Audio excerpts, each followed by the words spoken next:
এক মৃত মায়ের লাশ আটকে রেখে তার ছেলেকে কান ধরে ওঠ বস করিয়ে তবেই লাশ ফেরত দিয়েছেন চিকিৎসকরা। ঘটনাটি ঘটেছে রংপুরে।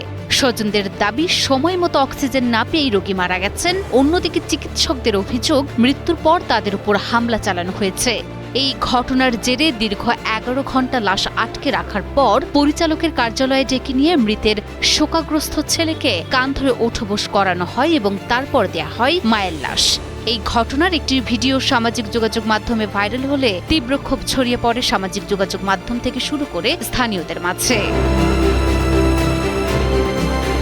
শুক্রবার দিবাগত রাত 2:30 রংপুর নগরের নিউ জুম্মাপাড়ার বাসিন্দা 55 বছর বয়সী নূরজাহান বেগম হঠাৎ অসুস্থ হয়ে পড়লে ছেলে রিফাত হোসেন তাকে নিয়ে ছুটে আসেন রংপুর মেডিকেল কলেজ হাসপাতালে।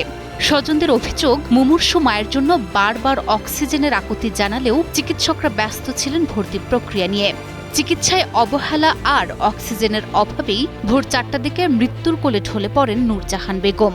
ওনাদের কাছে অক্সিজেন আসছিল, মাস্ক ছিল, তার সত্ত্বেও থাকা সত্ত্বেও আমাদেরকে ওনারা বলছে টাকা চাইবে, 500 টাকা দেন। কেন দেবো? মাস্ক কিনে আনতে হবে। মাস্ক কিনতে আমাদেরকে মাস্ক কিনে আনতে বলে। ওনাদের অফিসে, ওনাদের চেম্বারে, ওনাদের ওখানেই সব কিছুর আয়োজন করা ছিল। তার সত্ত্বেও ওনারা আমার শাশুড়িকে অক্সিজেন লাগান।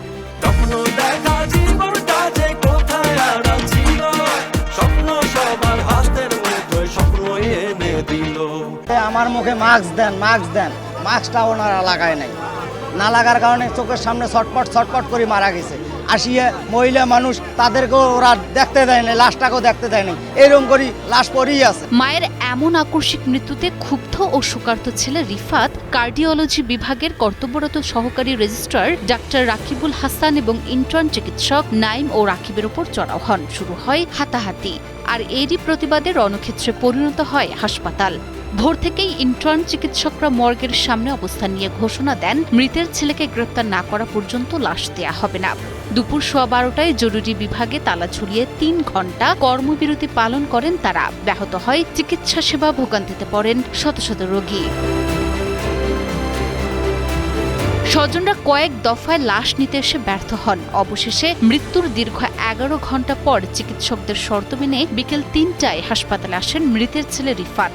মায়ের লাশ পেতে হাসপাতালের পরিচালকের কার্যালয়ের একটি কক্ষে তাকে কান ধরে 10 বার ওঠবোস করানো হয়। এরপরই মেলে মায়ের নিথর দেহ। হয়েছে সবই তো ফেসবুকে জানতেইছেন কম বেশি। তো এটা নিয়ে আমার দাবি দাবা আর কোনো কিছু নাই। তবে আমার একটাই দাবি আছে, এটা আর কোনো মায়ের সাথে যেন না হয়, আর কোনো সন্তান যেন ভুগে না এইভাবে। আমার এই একটাই দাবি। আমার তাদের প্রতি কোনো রাগ, ক্ষোভ, অভিযোগ আমি সব ভুলে গেছি আমার মাটি দেওয়ার পর কাল থেকে। আমি আর এই বিষয়ে কোনো কিছু দাবি দেওয়া, কোনো ধরনের কোনো অভিযোগ নাই আমার তাদের উপরে। এই বিষয়ে রংপুর মেডিকেল কলেজ হাসপাতালের পরিচালক ব্রিগেডিয়ার জেনারেল মোহাম্মদ আশিকুর রহমান বলেন, ঘটনাটি অত্যন্ত দুঃখজনক। সিসিটিভি ফুটেজ দেখে আমরা নিশ্চিত হয়েছি চিকিৎসকের গাফিলতি ছিল না, বরং চিকিৎসকদের মারধরের চেষ্টা করা হয়েছে। তবে ছেলেটিকে কান ধরে ওঠবোস করিয়ে মায়ের লাশ ফেরত দেওয়ার যে ঘটনাটি ঘটেছে সেটি অত্যন্ত নিন্দনীয় এবং কোনোভাবেই গ্রহণযোগ্য নয়।